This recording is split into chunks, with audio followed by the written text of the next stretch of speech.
నమస్తే. మన గాంధీగిరి వార్తలకు స్వాగతం. రామగుండం పారిశ్రామిక ప్రాంత రౌండప్. ఈరోజు గాంధీగిరి అందిస్తున్న ప్రత్యేక వార్తలు చదువుతున్నది దయానంద్ గాంధీ. వార్తల్లోని ముఖ్యాంశాలు. గోదావరికంలో బీఆర్ఎస్ పార్టీ రిలే దీక్షలు, వనింగ్ లైన్లో ఏఐటీసీ గేట్ మీటింగ్, పోలీసుల అదుపులో విద్యార్థి సంఘ నేతలు, కూల్చివేత షెట్టర్ల యజమానుల ప్రెస్ మీట్. వివరాలు. ఈ రోజు గాంధీగిరి వార్తలను సమర్పిస్తున్నది శ్రీకాంత్ కంటి దవాఖానా. కోల్బెల్ కు కంటిపాప, అన్ని వర్గాలకు వెలుగు కిరణం. డాక్టర్ శ్రీకాంత్ సారథ్యంలో వైద్య సేవల్లో శ్రీకాంత్ కంటి దవాఖానా. ఏప్రిల్ 15 నుండి ప్రతి గురువారం ఉచిత వైద్య నేత్ర శిబిరం. కంటి పొరకు ఆపరేషన్ 5,000 రూపాయలకే చేయబడును. లక్కం భిక్షపతి కార్యనిర్వహణలో శ్రీకాంత్ కంటి దవాఖానా, లక్ష్మీనగర్, గోదావరికని. Phone number 8074911632. 420 గ్యారెంటీల మీద ప్రశ్నిస్తే కేటీఆర్ మీద అక్రమ కేసులాయని, ప్రపంచవ్యాప్తంగా తెలంగాణ బ్రాండును, హైదరాబాద్ బ్రాండును పెంచినందుక ఈ కేసులు అని రామగుండం మాజీ ఎమ్మెల్యే బీఆర్ఎస్ పార్టీ జిల్లా అధ్యక్షుడు కోరుకంటి చందర్ అన్నారు. ఈరోజు గోదావరికని ప్రధాన చౌరస్తా సమీపంలోని బీఆర్ఎస్ పార్టీ కార్యాలయంలో పార్టీ రామగుండం కార్పొరేషన్ శాఖ ఆధ్వర్యంలో రిలే నిరాహార దీక్షలను ఆయన ప్రారంభించారు. ఈ నిరసనలో బీఆర్ఎస్ పార్టీ, దాని అనుబంధ సంఘాల నాయకులు ఉన్నారు.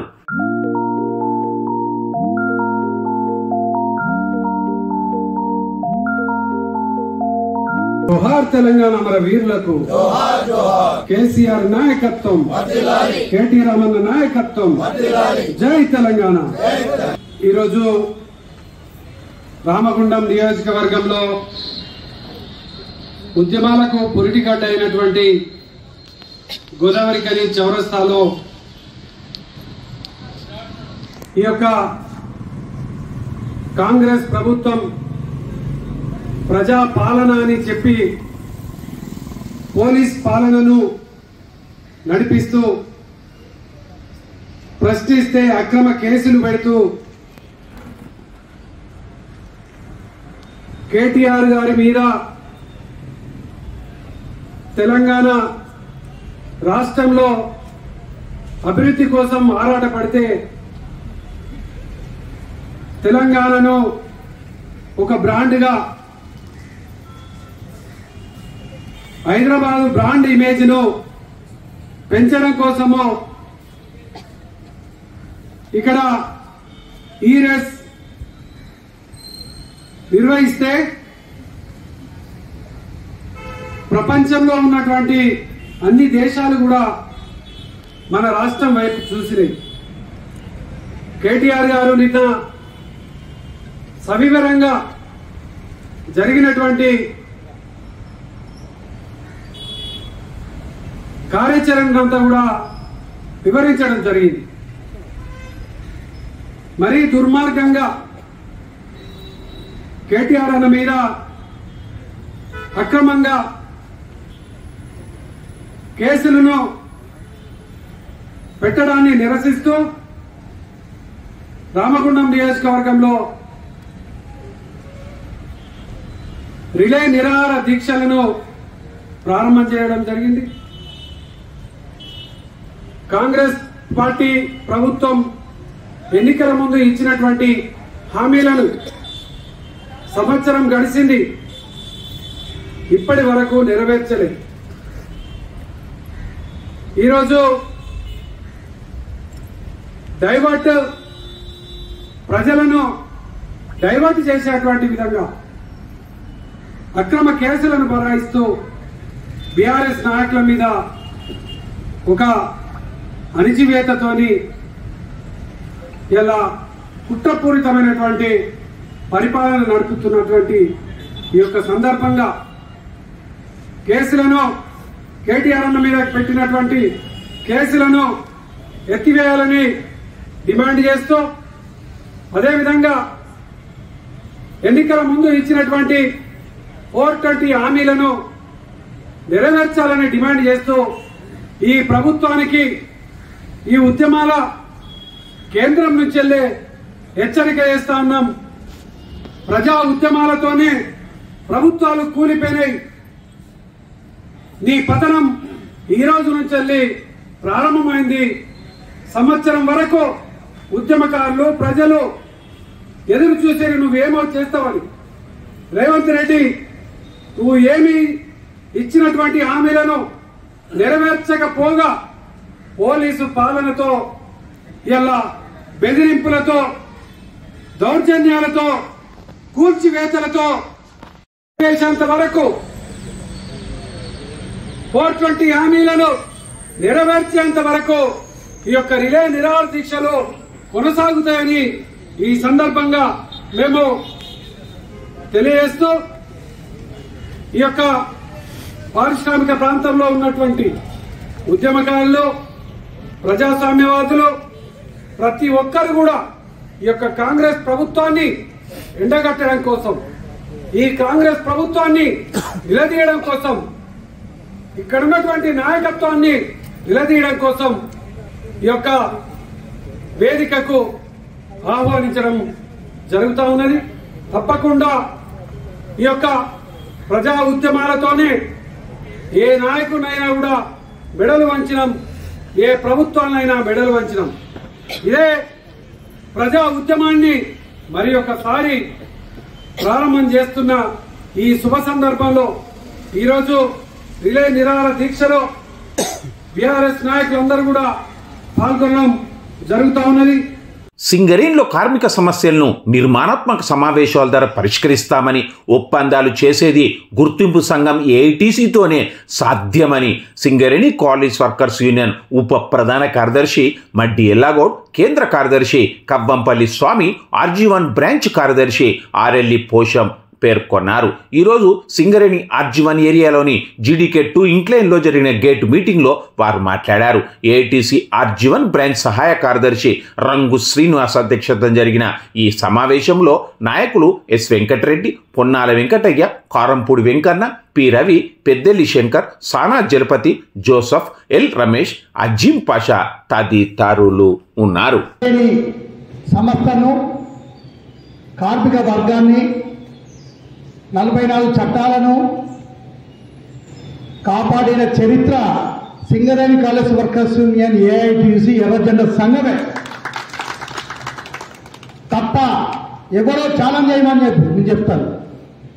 ఈ మహానుభావులు ఎంతోమంది దీనికోసం, మన హక్కుల కోసం ప్రాణత్యాగం చేసినటువంటి నాయకులు ఏఐటీసీ నాయకత్వం ఉన్న తప్ప వేరే చెప్పుకోమని చెప్పండి. ఈరోజు ఈ సంస్థను బీఆర్ఎఫ్లో పోయినప్పుడు మైలు తిరిగి అప్పుడు తీవ్రవాదులు వ్యతిరేకించినా, కొన్ని దుర్మార్గం యూనియన్స్ వ్యతిరేకించినా ఈ సంస్థ మనది, ఈ సంస్థ ఉంటేనే కార్మికులు ఉంటారు అనే ఉద్దేశంతోనే బాయి తిరిగి బీఆర్ఎఫ్లో పోతే సాధించిన చరిత్ర మన యూనియన్ కొమరయ్య గారి, మన ఏఐటీసీ నాయకత్వాన్ని. ఎవరు చేశారు ఈ యూనియన్? ఎవరు మొన్న ఈ కాపేక లేని వాళ్ళు అందరూ కలిసి ఇలా కార్మిక వర్గాన్ని అటు ఇటు డైవర్ట్ ప్రయత్నం చేస్తున్నటువంటి ఈ సంఘాలను మీరు ఆలోచించవాలని చెప్పి సందర్భంగా తెలియజేస్తున్నారు. ఇలా దీపావళి బోనస్ ఎవరు సాధించారు? లాభాల వాటా ఎవరు సాధించారు? దసరా అడ్వాన్స్ ఎవరు సాధించారు? ఈ స్టాటస్ స్కీమ్ ఎవరు సాధించారు? ఈ మైండ్స్ కాపాడిన చరిత్ర ఏఐటీసీ తప్ప ఇలా మీరేదో వచ్చి ఆ యూనియన్ ఈ యూనియన్ అని చెప్పి చెప్తున్నారు. మీకు మనగడ ఉండాలి, ఆత్మవిమర్శన చేసుకొని మాట్లాడమని చెప్తున్నాం. మీరు ఒకసారి మనస్సాక్షిగా చేసుకొని మాట్లాడమని చెప్తున్నాం. మీరు చేసిన పనులు ఏదో చెప్పు అని చెప్తున్నాం. మీరు చేసిన అగ్రిమెంట్ ఏదో కార్మికులకు చెప్పు అని చెప్తున్నాం. లేదా మీరు ఎట్లా చేయరు, మీకు ఎట్లా అధికారం రాదు, ఏం కాదు. ఇప్పుడే 50 ఏళ్ళ నుంచి విమర్శ చేస్తూనే ఉన్నారు తప్ప కానీ ఒక్క అగ్రిమెంట్ చేయలేదు. కానీ మీకు ఏమైనా సైజన్ ఉంటే ఇవ్వండి, మీకేమన్నా ఆలోచన ఉంటే చేయండి, మీకు కలిసి పని చేద్దామని చెప్తున్నాం. మేము ఒక్కరిగా చేస్తే కాదని కాదు, చేస్తాం, చూపించినాం. కానీ ఇవాళ మొన్న యూనియన్ ఇలా భాస్కరరావు భవన్ ఉన్నది అని అంటే, ఇలా యూనియన్ నడుస్తున్నది అని అంటే మీరిచ్చిన చందాల వల్ల తప్ప మేము వేరే ప్రయోజనం చేసుకోలేదు. మీరిచ్చిన చందాలు, మీరిచ్చిన భాస్కరరావు భవన్ కట్టాం, మీరిచ్చిన పైసలతోనే ఇవాళ వాల్ పోస్టాలు వేశాం, మీరిచ్చిన చందాలతోనే ఇవాళ భాస్కరరావు భవన్ కానీ మైక్ గా నడుస్తుంది. కామ్రేడ్స్, ఇది ఒక పద్ధతి ఉంటుంది, ఒక పాలసీ ఉంటుంది. యూనియన్ విమర్శించే ముందు కూడా ఆలోచన చేయాలి. అంటే వాళ్ళు కానీ అనవసరమైన విమర్శలు చేస్తే ఒరిగేది ఏం లేదు. మళ్ళీ ఎన్నికలు జరిగేదాకా మేమే ఉంటాం. గుర్తింపు సంఘం మేమే, ఇక్కడ ప్రాతినిధ్య సంఘం లేదు. ఆర్జే వాళ్ళు వేరే ప్రాతినిధ్య సంఘం కూడా లేదు. మీ యొక్క అభిమానంతో, మీ యొక్క ఆశీర్వాదంతో అధిక ఓట్లతో ఏఐటీసీ గుర్తింపు సంఘంగా గెలిచింది. కాబట్టి రేపు భవిష్యత్తులో కూడా మంచి పనులు చేస్తే గెలిపిస్తారు, లేకపోతే ఓడిస్తారు. అది ప్రజాస్వామ్యం. కాబట్టి మీరు అనవసరమైన విమర్శలు చేయకుండా వ్యక్తిగత విషయాలను సాగుగా చేయొద్దని చెప్పి మనం చేస్తున్నాం. అందులో ఒకటి రెండు సంఘాలకైతే ఏరియాకు 4 ఓట్లు కూడా రాలేదు. అయినా వాళ్ళు మాట్లాడేయండి. దేశంలో ప్రజాస్వామ్యం ఉన్నది. కాబట్టి కామ్రేడ్స్, ఆ రకంగా గుర్తింపు సంఘంగా పత్రం ఆలస్యం వచ్చినా లేబర్ కమిషనర్ కంపెనీకి రాస్తాడు, కంపెనీ ప్రభుత్వానికి రాస్తాడు. దాగుడుమూతలు ఆడి రాజకీయం చేసి 9 నెలల ఆలస్యంగా మనకు పత్రం ఇచ్చిన సంగతి మీ అందరికీ తెలుసు. అదేవిధంగా గతంలో కూడా టీపీజీ కేసుకి అధికారం వాళ్ళదున్నా, ప్రభుత్వం వాళ్ళదున్నా కూడా 9 నెలల ఆలస్యంగా పత్రం ఇచ్చింది. సరే, ఏదేమైనా ఓరల్గా కూడా పత్రం వచ్చినా రాకపోయినా, నిర్మాణాత్మక సమావేశాలు జరగకపోయినా మాట్లాడుతున్నాం అనేక విషయాలు. ర్యాపిడ్ గ్రావిటీ ఫిల్టర్ మంచినీటి శుద్ధి కర్మాగారం ఇక్కడ మన హయాంలో వచ్చింది. యువ కార్మికులు అనేక మంది ఉన్నారు. వాళ్ళ పిల్లలకు చదువు కావాలి, సెంట్రల్ సిలబస్ కావాలని చెప్పి సిబిఎస్ఈ పెట్టడానికి కూడా మన యూనియన్ కృషి చేసింది. రీజియన్కి ఒక స్కూలు ఇప్పుడు ప్రారంభం కాబోతున్నది. ఒకవేళ అది సక్సెస్ అయితే మళ్ళా అన్ని ఏరియాలో పెడతారు. గతంలో సింగరేణి స్కూళ్ళలో చదివినటువంటి విద్యార్థులు ఎంతో మంది ఆఫీసర్లు అయ్యారు.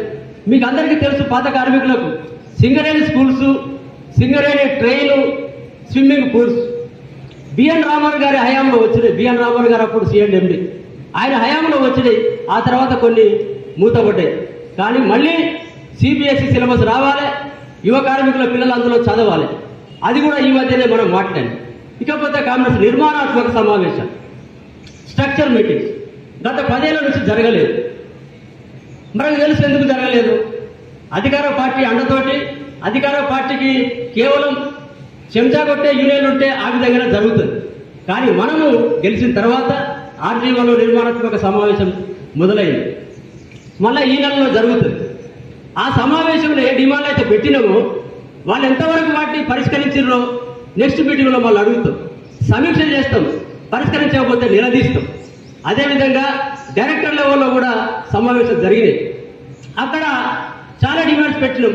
కొందరు అంటారు సొంతింటి కళ గురించి మాట్లాడలేదు, పెర్క్స్ అలవెన్స్ల రియంబర్స్ గురించి మాట్లాడలేదు, లేకపోతే మార్పుల గురించి మాట్లాడలేదు. అయ్యా, ఏ స్థాయిలో మాట్లాడితే ఆ స్థాయిలో మాట్లాడతాం. జిఎం లెవెల్లో మాట్లాడితే జిఎం లెవెల్లో మాట్లాడతాం, డైరెక్టర్ స్థాయిలో మాట్లాడితే డైరెక్టర్ స్థాయిలో మాట్లాడతాం. ఈ నెల సిఎండితో మీటింగ్ ఉన్నది, అక్కడ మాట్లాడతాం. సొంతింటి కళ అనేది, సొంతింటికి పథం అనేది గుర్తింపు సంఘంగా ఏఐటీసీ ఉన్నప్పుడే మొదలైంది. విద్యార్థి రంగ సమస్యలు పరిష్కరించాలని అఖిల భారత విద్యార్థి సమైక్య ఆధ్వర్యంలో తలపెట్టిన అసెంబ్లీ ముట్టబడి కార్యక్రమానికి తరలి వెళ్తున్న ఏఐఎస్ఎఫ్ పెద్దపల్లి జిల్లా కార్యదర్శి రేణుకుంట్ల ప్రీతం, సంఘ పెద్దపల్లి జిల్లా కోశాధికారి ఎలకపల్లి సురేష్, రామగుండం కార్పొరేషన్ అధ్యక్షుడు మాతంగి సాగర్, సహాయ కార్యదర్శి ఆవునూరి అరవిందర్ను పోలీసు యంత్రాంగం ఈరోజు అర్ధరాత్రి సమయంలో ముందస్తు అక్రమ అరెస్టులు చేసి గోదావరికన్ 1 టౌన్ పోలీస్ స్టేషన్కు తరలించారు. ఈ సందర్భంగా సంఘ పెద్దపల్లి జిల్లా కార్యదర్శి రేణుకుంట్ల ప్రీతం మాట్లాడుతూ పోలీసు యంత్రాంగం అక్రమ అరెస్టులు చేయడం సరికాదని అన్నారు.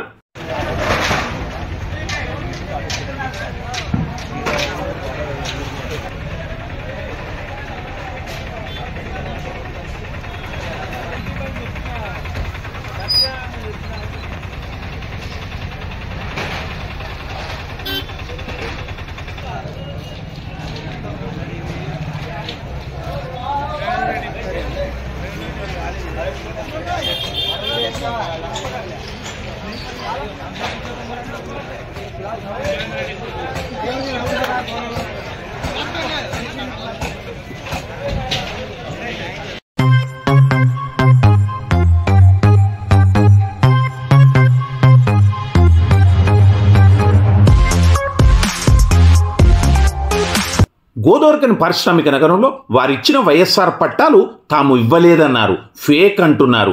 గౌరవ న్యాయస్థానం ఆదేశాలను ధిక్కరణ చేశారు. అక్రమంగా షాపులను కూల్చివేశారు. ఈ విషయంలో ఎవరిని వదిలిపెట్టేది లేదు.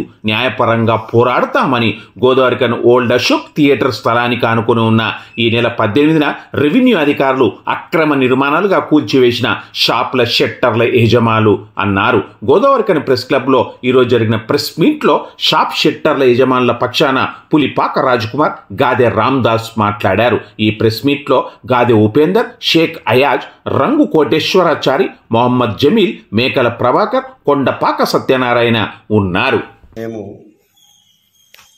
గోదావరికన్లో గత 50 సంవత్సరాల నుంచి ఇక్కడే పుట్టినాం, ఇక్కడే నివాసం ఏర్పాటు చేసుకుని మా తండ్రులు సింగరేణి కాలరీస్ మైన్స్లో ఉద్యోగాలు చేస్తున్న తరుణంలో మేము ఇక్కడే నివాసం స్థానికంగా ఏర్పాటు చేసుకొని స్థానిక అశోక్ నగర్ ఓల్డ్ అశోక థియేటర్ సమీపాన ఆ గోడను ఆనుకొని మొదటగా నివాసాలు ఏర్పాటు చేసుకొని బ్రతుకుతున్న తరుణంలో 2 సార్లు రోడ్డు వెడల్పులో నష్టపోవాల్సి వచ్చింది మా గృహాలను.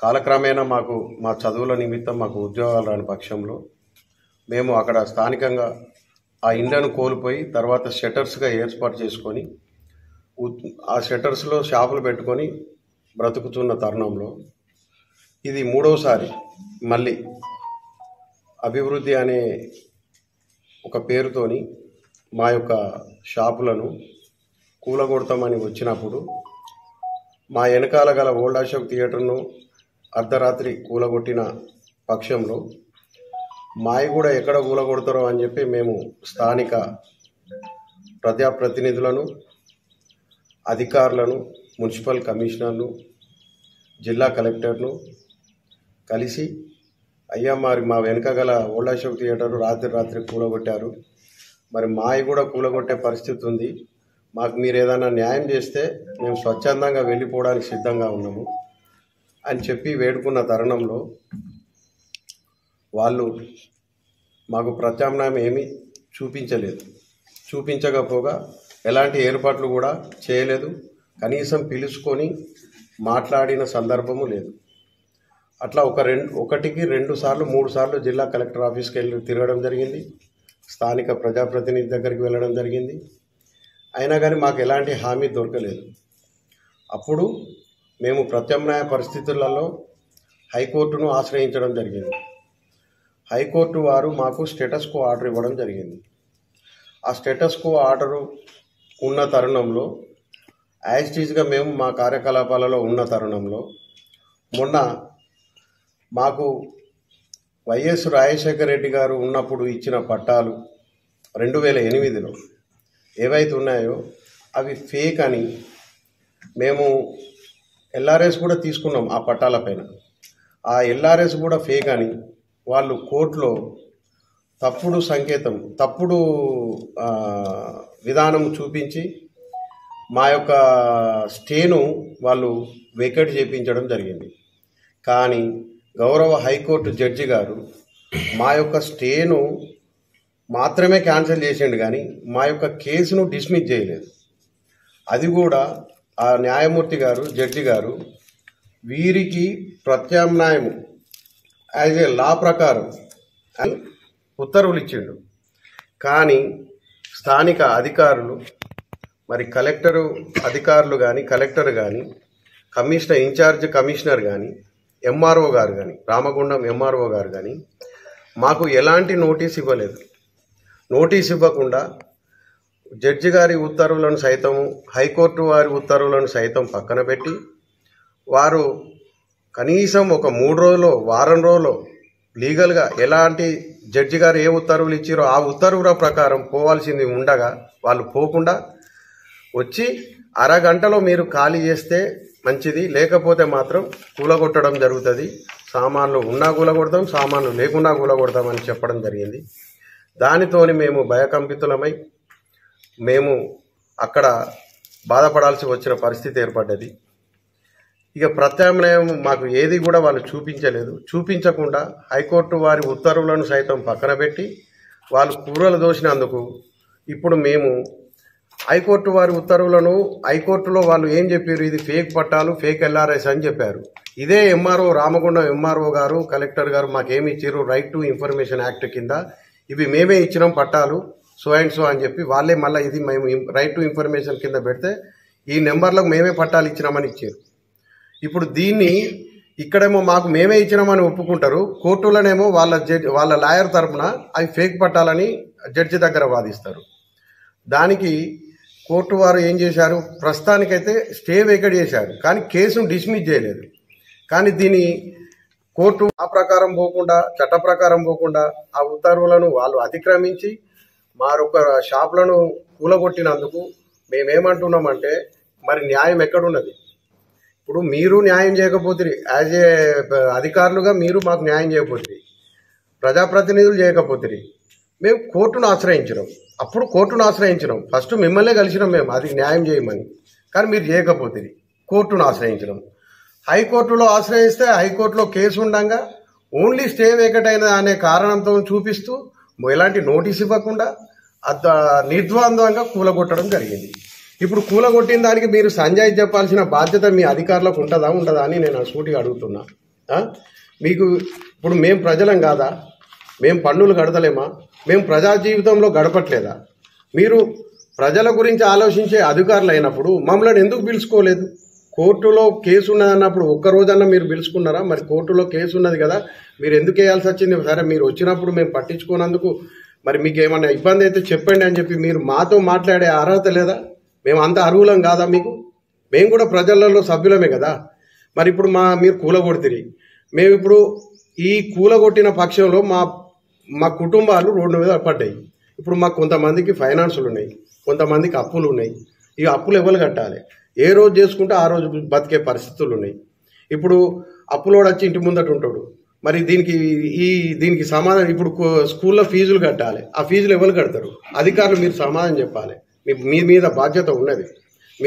నేనేమంటున్నా అంటే దీనికి ఇప్పటికైనా కూడా మీరు చేసింది తప్పు అని మీకు తెలుసు, మీ అంతరాత్మకు తెలుసు.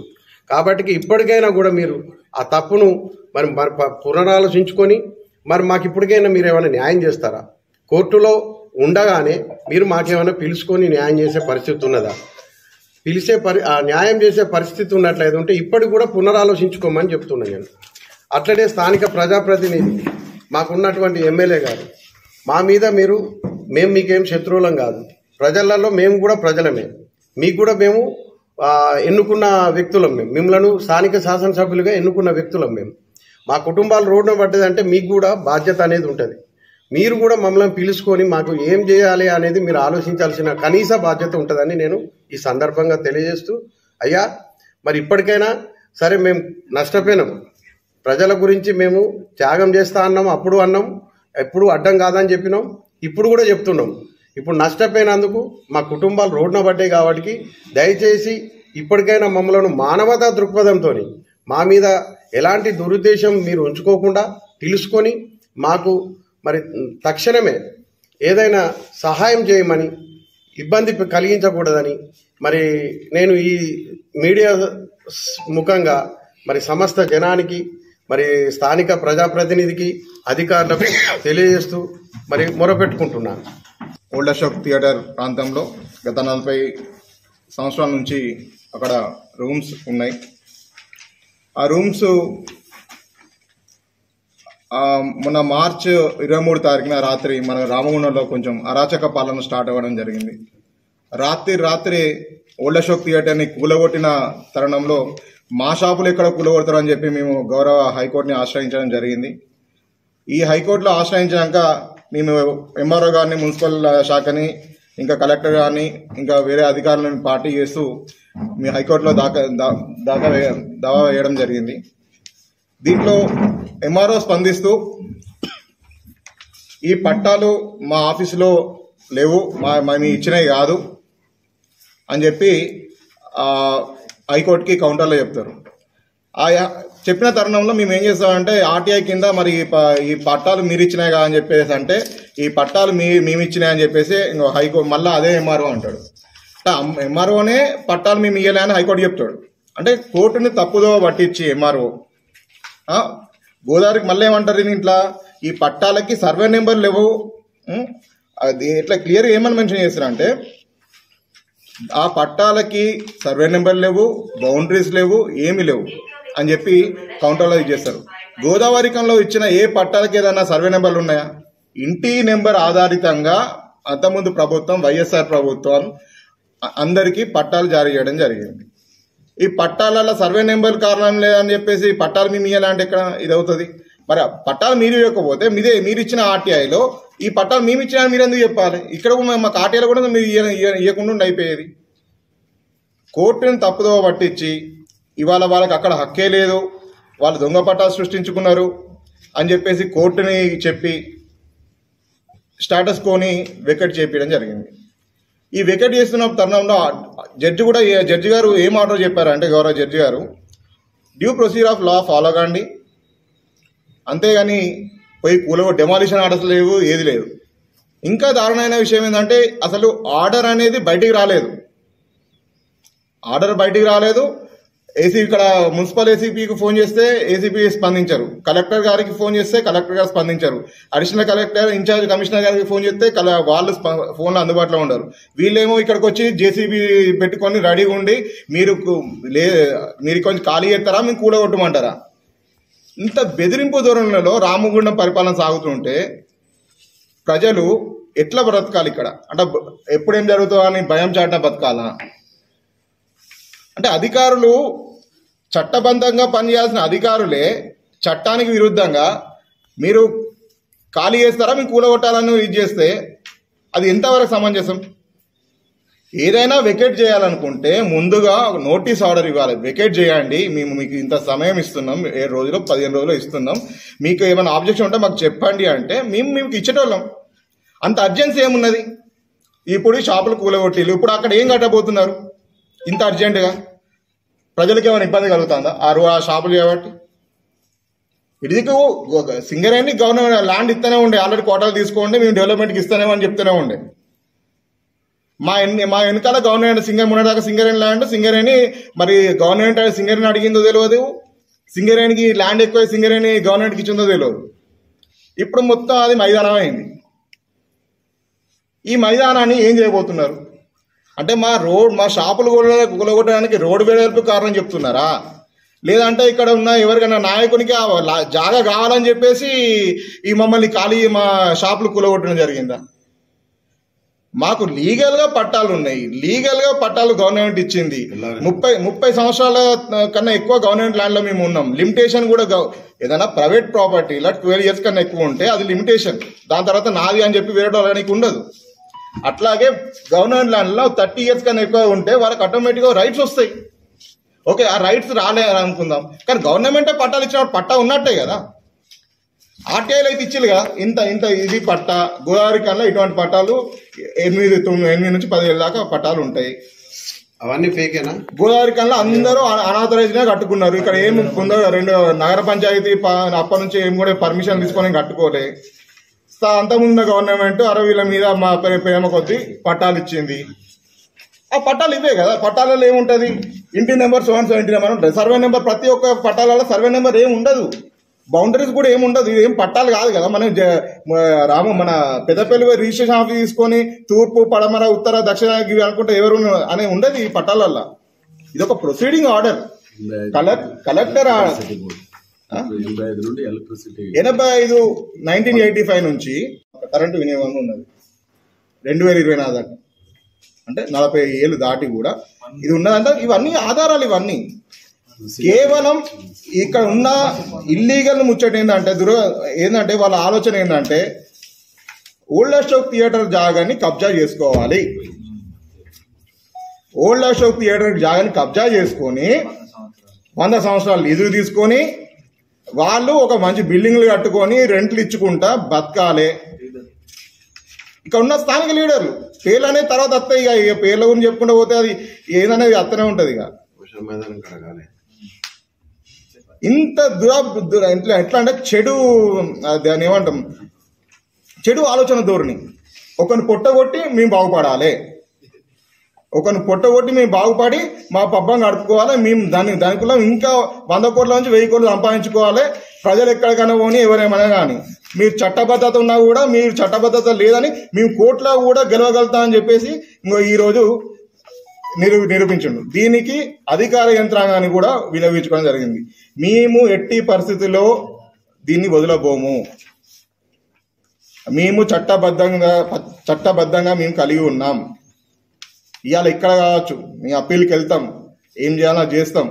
కానీ ఎవరైతే అధికారాన్ని దుర్వినియోగం చేసిన అధికారుల్ని మేము మాత్రం ఎట్టి పరిస్థితుల్లో వదిలిపెట్టబోము.